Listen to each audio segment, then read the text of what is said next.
Bon, ben, bonjour tout le monde. Mon nom est Chantal Souta, je suis ostéopathe. C'est donc ma deuxième vidéo pour présenter cette approche.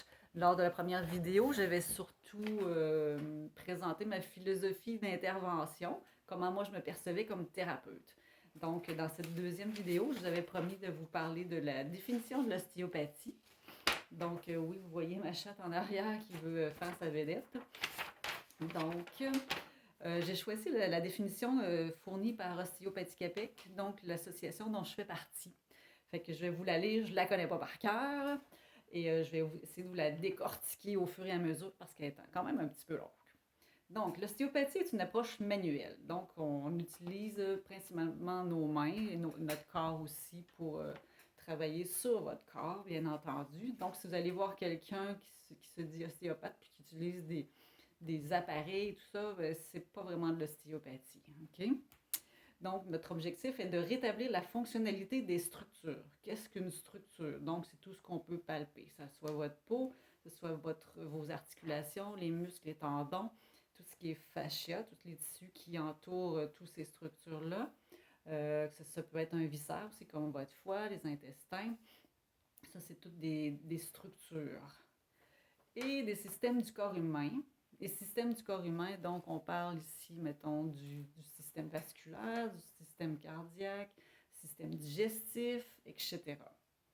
Donc, on rétablit la fonctionnalité des structures des systèmes du corps humain afin d'optimiser sa capacité d'autorégulation. Donc, l'autorégulation, c'est que le corps possède déjà toutes les possibilités en lui de s'auto-guérir et de retrouver son équilibre. Donc, comme je vous avais dit dans la première vidéo, moi, je me voyais plus comme un outil, justement, pour aider votre corps à s'auto-réguler. Donc, on le retrouve effectivement dans la définition.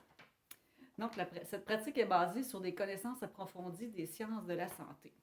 Donc, à notre école, le Collège d'études ostéopathiques, je ne peux pas parler pour les autres écoles, mais la majorité d'entre nous, on venait d'une profession de la santé. Moi, j'étais, par exemple, ergothérapeute. C'est sûr qu'en cours de notre cours en ostéopathie, on revoit de l'anatomie, de la physiologie, neurologie, etc. Donc, on doit avoir ces connaissances-là pour pratiquer l'ostéopathie. Il y a aussi des connaissances dans les interactions propres à l'équilibre de l'organisme. Donc, quand on étudie l'ostéopathie, à chaque fois, mettons que j'aurais un malaise au cou, euh, on va essayer de voir toutes les interrelations, que ce soit mécaniques, neurologiques, vasculaires, toutes les autres structures autour qui peuvent avoir une influence sur le cou, par exemple. Donc, c'est comme ça qu'on voit notre globalité du corps. Fait que ça pourrait aller jusqu'à avoir mal aux pieds, mettons. Par exemple, si on pense à une maison, si le sous-sol est tout croche, bien, ça se pourrait que le toit, à un moment donné, finisse par y avoir des répercussions. Fait alors, c'est la même chose pour tout le corps.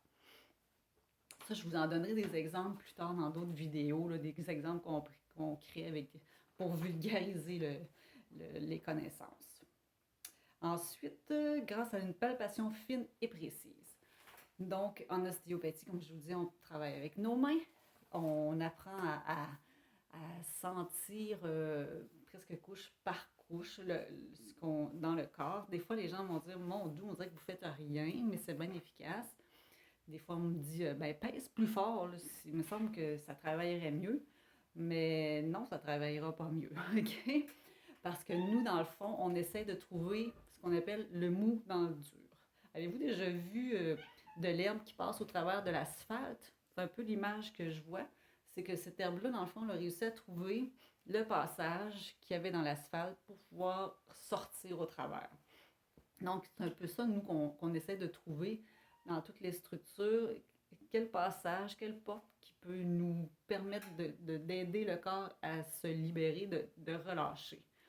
Donc, c'est pas en pesant plus fort qu'on réussit à trouver ce passage-là. Euh, c'est en le vivant qu'on peut le ressentir.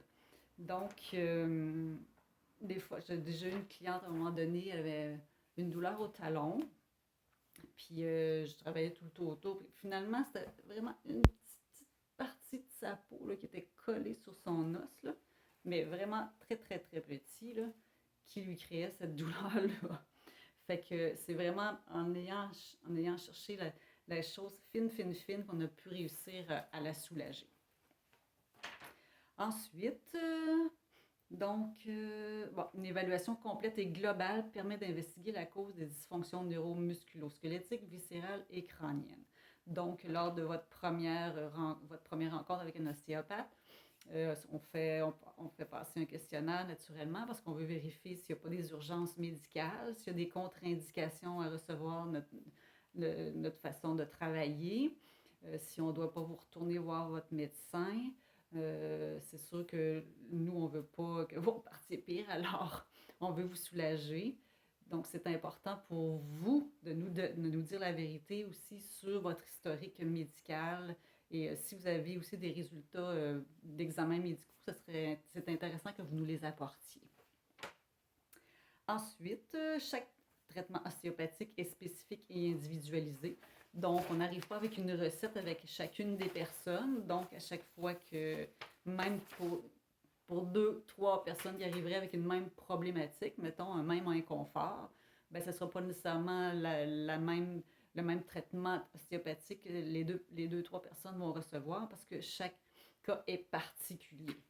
Donc, en gros, ça ressemble à ça, l'approche globale manuelle avec une palpation fine et précise sur les structures et les systèmes vasculaires, neurologiques, etc. Donc, on peut soulager les gens, les aider.